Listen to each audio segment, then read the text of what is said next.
Hey everyone, John with Roadkill Incorporated here with episode number 4 of Retro Resale, where I invite you to participate in my retro hoarding adventure. Sorry I've only been doing shorts lately, I have been sick. This box has an Amiga 1000 in it, and it's been in there for a week and I haven't even opened it. That's how I know I'm sick. Anyway, today we will buy and sell 2 Commodore PET computers, and we'll answer the question, can you make money dealing with this absolute dinosaur of a computer from the 1970s? So the Personal Electronic Transactor was Commodore's first computer, and really a generation before me in terms of my own computer history. I started with the $99 VIC-20, which was actually way better than the PET.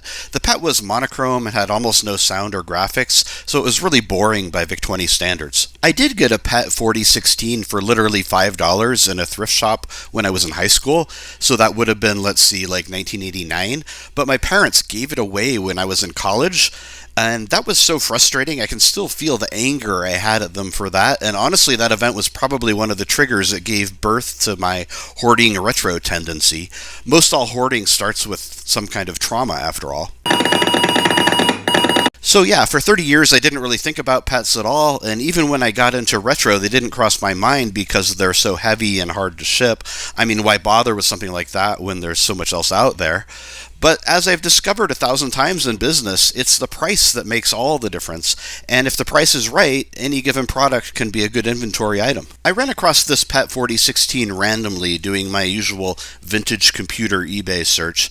It's funny, all the PETs I've dealt with have been the 4016 model, which means it's the low-end 16K version, not 16 megabyte, kilobyte, K. That's probably because these were used in schools, and schools always buy the low end so they can afford more of them, which makes sense, means there's more of these out there. So yeah, the price caught my eye because you see these for $600-800, but what I was really interested in was the drive. You see the double PET drive with 2 floppies, but I'd never seen the single one, and searching sold items led me to believe it's easily worth a few hundred by itself, working or not. And yeah, it looked nice in the pictures, and he said it used to work, which means it might work again. And anyways, certainly I could sell it back broken for the same price if I had no luck with it. And then I've got the drive as pure profit. So I made a $275 offer, and he accepted. So $357 total shipped, not bad at all. This other 4016 I found a while later on Facebook Marketplace. I really have to learn to stay away from the marketplace because I always find something and then I'm suddenly plotting to withdraw cash and go get it without my wife noticing. But this, for $100, was undeniably an amazing deal, even dead. I assumed someone had probably beat me to it, but I sent an email saying I'd take it and the guy responded. The thing about these items where it's a race to get there first, you always want your initial communication to say, hey, I'll take it, I'll pay full price, here's my contact information, let me know what you want to do next, I'll show up instantly. If you ask a question or whatever, instead of giving that information, what you're doing is you're putting yourself at the back of the line because another interaction is required before you seal the deal. I got lucky with this one, though, and he also said he had lots of Apple II motherboards from an estate, and that we'd talk about those when I got there. Sounded interesting. I've learned to always take extra money to these things, because often what you think you're buying is just the tip of the iceberg. Alright, so the first PET and disk drive showed up in a crumpled box, and this was a while back, so I don't have an unboxing video for you. Sorry about that. But overwhelmingly, the primary memory I have of that experience was this. Yes, mouse poop. Mouse poop everywhere in the packing material. I found it on the floor for weeks because I dumped the box out and didn't realize it was in there. The board and the lower tray were caked in it, and it was just really gross. I got mad at the seller. I mean, the computer wasn't even screwed together and would open wide up, so there was no way he wouldn't have seen this, but the price was already low, so I wasn't going to get a discount, and returning it wasn't an option, and negative feedback doesn't really do anything. I mean, the photos did make for a funny print on fractureme.com, so there is that. Sorry, I have a weird sense of humor. But anyway, what are you going to do? I spent a couple hours cleaning it up, scrubbing the lower tray. Please don't tell my wife, but I put the board through the dishwasher. It actually cleaned it up really well, but the computer still didn't power on, just a hum from the power supply. It did occasionally make these odd images on the screen, so I got some good glitch art photos out of the deal. Sometimes a dot or a line on the screen means it's getting a signal and just needs the potentiometers adjusted, the POTs, but whatever, at a certain point I just didn't want to deal with this one anymore and I just wanted to shower. The disk drive, on the other hand, did get a power light and looked relatively clean inside. I don't have a cable for it though, so there's no testing that beyond powering it on. Alright, just got back. There's the PET looking great. Can't wait to get that in and try it. And, oh, but wait, I seem to have also acquired other things. Oh.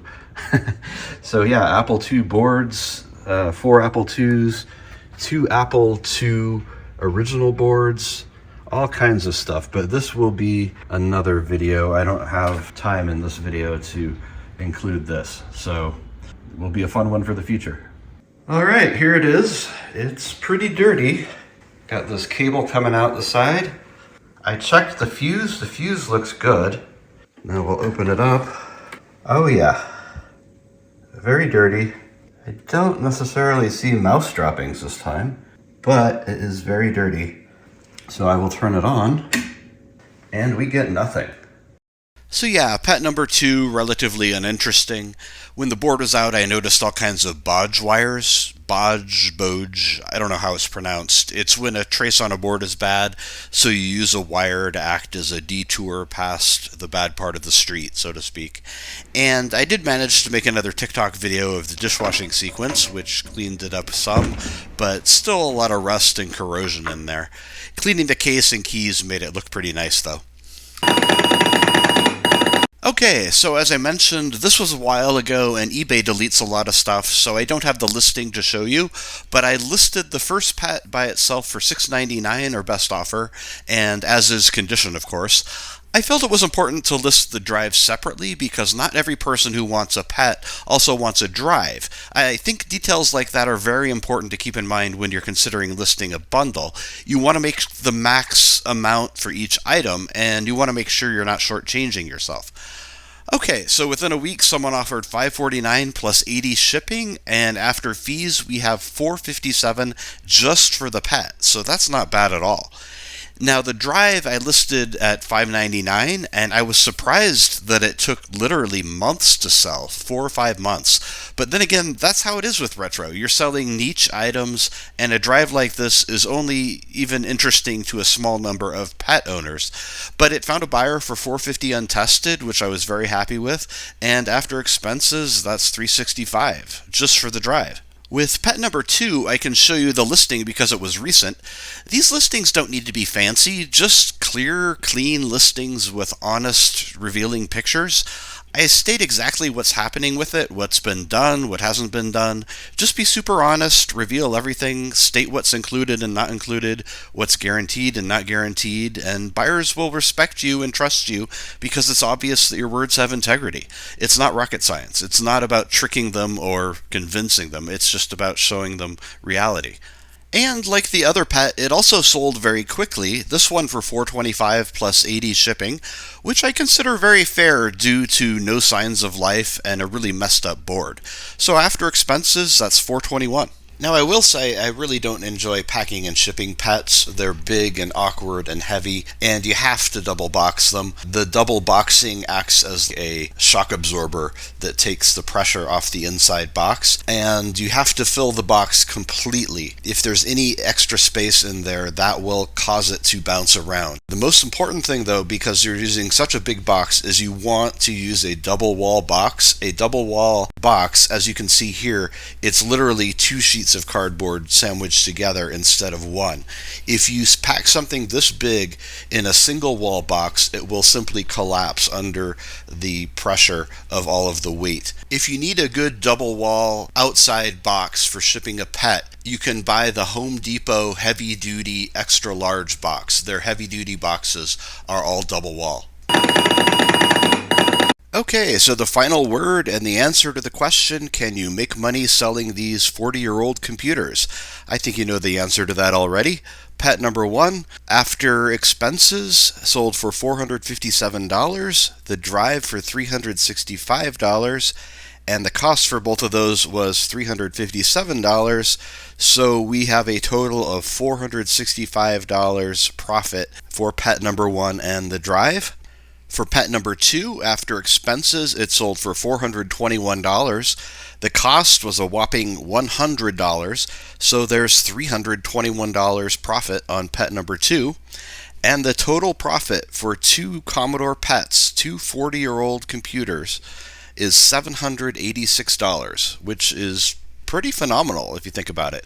I mean, how can you really say these computers are obsolete if you can make near $1,000 flipping two of them? Think about it. Both of these had failed repairs. I was not able to repair either of them. I'd simply cleaned them up, repackaged them, presented them well, and I made almost $1,000 selling two 40-year-old computers. So that proves to me that Commodore PETs are not obsolete at all. So anyway, thank you for watching. I hope you enjoyed this, and keep on buying and selling. Talk to you next time.